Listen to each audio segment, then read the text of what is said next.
Okay guys, welcome back to my channel McNallie Money. For those of you who are new here, this channel is home to all things stock, investment, and personal finance related. Today we're going to be taking a dive into the world of cryptocurrency and specifically talking about Bitcoin. Before we get into it, please like and subscribe if you haven't already, and let's jump right in. Okay guys, so as promised, today we're going to be talking about Bitcoin, blockchain, and cryptocurrency. This is a video that I've actually been pretty excited to make, as it seems right now everybody in the world is caught up with this FOMO about Bitcoin, Ethereum, various other coins, and their plans on getting rich quick. I was actually over at my parents for dinner the other night, and my dad, who's a longtime gold bug, came over and asked me if he should be thinking about selling his gold stocks to get exposure to Bitcoin. So I figured it's probably worth taking a few minutes to talk about. Now, to kick things off, we're going to talk a little bit about the history of the banking system, the gold standard, and its relation to cryptocurrency and the void that it's created in this market. We'll then go into my personal thesis on Bitcoin, price targets, things like that, different ways that you can get exposure to cryptocurrencies if that's what you're looking to do. And then finally, we'll go over my personal holdings and the way I've chosen to play Bitcoin. So first things first, we need to talk about the gold standard. So the US, for the longest time, had backed all their currency with gold. And this stemmed from the California gold rush, when the government made a conscious decision that every dollar they printed, they would hold in the Federal Reserve in physical gold. So as of 1960, the US held 19.4 billion in gold reserves versus 18.7 billion in foreign dollars outstanding. So people could rest assured that every dollar in their wallet was backed by a physical asset that the government guaranteed. Now things moved along really nicely until about the 1970s, where Richard Nixon came in and decided that they would no longer support this model. So what Nixon did was he said they were going to lock the ratio of dollars to gold at $38 per ounce. And as you can imagine, the price of gold quickly shot up, nearly quadrupling after that statement. Essentially what this move did was change the US dollar into a fiat currency. So for those of you who don't know, fiat money is a currency that's established by government and does not have any intrinsic value. So it's not actually linked to anything physical, it's more of an idea. The value in a fiat currency comes from the government who maintains it and the people who engage in the system itself. So essentially, it's the people involved in the economy that buy into the idea that the dollar has value, and that's what gives the dollar itself that value.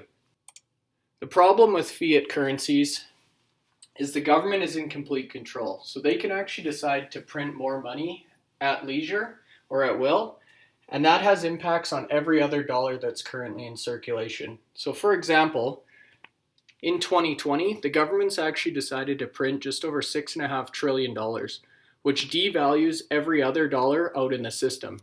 And that's where the concept of inflation comes from. The more dollars that are out there, the less each individual dollar is worth.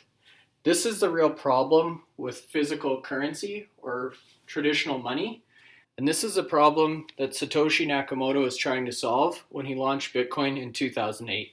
The next thing I wanted to point out here is just the supply of money. So as you can imagine, when the government's printing money like that, the amount of currency in circulation skyrockets. If we look over the last 20 years, you can see that the amount of dollars in circulation have gone up over 500%. And this is really what has people concerned about traditional banking and centralized currencies. Enter Bitcoin. So Bitcoin basically flipped this model on its head. Rather than having a centralized government that's in charge of printing money, Bitcoin is a decentralized system that relies on people mining coins and following each transaction through a ledger or blockchain type of system. So in order for Bitcoin to work, each individual is assigned a wallet or an ID that acts as their personal bank, and they can then trade money peer-to-peer without any centralized or government involvement. The other nice thing about Bitcoin, and the real draw for me personally, is the amount of supply is capped. And what that means is there will never be any more than 21 million Bitcoin in circulation. Once these are mined, there are no more Bitcoin available. And what this actually does is create scarcity. So if you remember back to high school economics, scarcity is essentially a term that refers to the gap between insufficient resources and the many theoretical needs or uses for that resource. So essentially what this means is if demand is unlimited but supply is capped, eventually you're going to see scarcity, which leads to price increases. So as we move into my personal thesis on Bitcoin, this is why I'm so bullish on this cryptocurrency, is I believe enough people have now bought into this idea that it's reached critical mass, and that critical mass now has a desire to own this cryptocurrency. As a result, and because there's a fixed amount of supply, the value has to go up over time, in my personal opinion. Now, in terms of price target, I'm not even going to take a stab there. I definitely think $50,000 to $100,000 is reasonable in the next 10 years. And what I've actually done is put some long-term holdings in, and I think this could go upwards of $1 million, 10, 15, 20 years out from now, because, as mentioned before, every dollar the government prints actually adds value to the Bitcoin market. Now, there are a few risks that I see, and we'll talk about those in a couple minutes. But overall, I feel pretty comfortable that my money is safe here and it's a good place to invest and earn income down the road. The next chart I wanted to show is actually the value of Bitcoin. So as we talked about, each one of these coins has been mined over the last 12, 13 years, and the value of these coins has gone up exponentially. So you can see here, in 2014, so about 6 years after launch, Bitcoin was trading in the range of $135 to about $800. And at that time, I remember holding it, people thought $1,000 was absolutely insane. Now for the next 3 years, Bitcoin really didn't do a lot, and it traded pretty flat. You can see here it's still right around the $1,000 mark in February of 2017. That's when I would say it really started to hit that critical mass, and we had our first bull run for Bitcoin where we jumped up near 20,000 US. That was followed by a massive pullback, and we dipped all the way back down into that $3,000-$4,000 range. Now just recently here in 2020, we've actually seen Bitcoin go all the way up to over $40,000 US, or a 10x return from where it was in 2019. And coincidentally, that's the same spike we saw in money being printed during that time. So if you remember back to the previous graph where we talked about the amount of currency in circulation and the amount of dollars being printed by the US government, the graphs look almost identical. That's why I really see value in Bitcoin, because every dollar the government prints is benefiting the value of Bitcoin overall. Personally, I don't see the government slowing down in terms of printing money. And I feel like they've kind of got themselves in a situation where they're doomed if they do and they're doomed if they don't. So now that we've talked a little bit about the history of Bitcoin, the void that cryptocurrencies fill, the reason I'm bullish on this type of an investment, I wanted to show different ways that you can actually gain exposure into this type of investment if you so choose. So one of the most popular ways out there, aside from just owning cryptocurrency itself, and again, we'll talk about that in a second here, is through Grayscale. So Grayscale is actually a Bitcoin trust, so a publicly traded company where you can invest directly in essentially an ETF or a stock, and this company will take that money and go buy Bitcoin. Now this is not a bad way to trade this in terms of a pure play investment. The problem here is it has been hyped up. Grayscale is definitely one of the more popular names in this space, and there are some possible concerns with government regulation. At the start of the video, I said we'd talk about a few of my concerns with cryptocurrency. This is definitely one of them. So government involvement could be a big game changer here. As you can imagine, cryptocurrency undermines the entire government model and their control bases. So they definitely want to keep tabs on this, especially in terms of taxing income, investments, and any transactions that are done through Bitcoin or blockchain.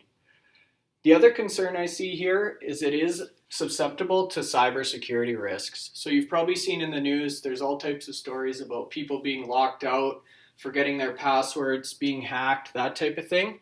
Because it's decentralized, there isn't any ruling or governing power over it. And as a result, it's a kind of a buyer beware market.